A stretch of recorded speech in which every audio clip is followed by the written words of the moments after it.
આ ગીટા લખ્યું છે બરાબર તો તલે દીર્ઘઈ છે એ લખ્યું આપણે તો હવે મૂળાક્ષર તો એ કઈ આવે છે ગ આવે છે તો જી દીર્ઘઈના ડબલ ઈ બરાબર તો પૂરેપૂરો બોલાય છે એટલે ઈ એ લાગે હવે સોરી એને કાનો લાગે છે એટલે એ લાગે ગીટા બરાબર એ પ્રમાણે તમે લખો કે બીટા બરાબર આ દીર્ઘઈ છે તો એમ લેશું મનો એમ દીર્ઘઈની ડબલ ઈ અને કાનો છે તો ટી એ એ જ પ્રમાણે સીટા લઈએ આપણે સીટા તો સીટામાં એસ મૂકીશું બરાબર આ દીર્ઘઈનો ડબલ ઈ કરીશું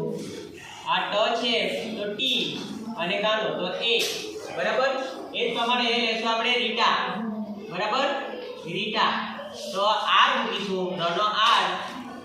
બરાબર દીર્ઘઈ છે એટલે ડબલ ઈ અને ટ નો ટી અને કાનો નો એ રીટા આ પ્રમાણે તમારે હું ઘરેથી આકૃતિ લખીને લાવવા પડશે બરાબર।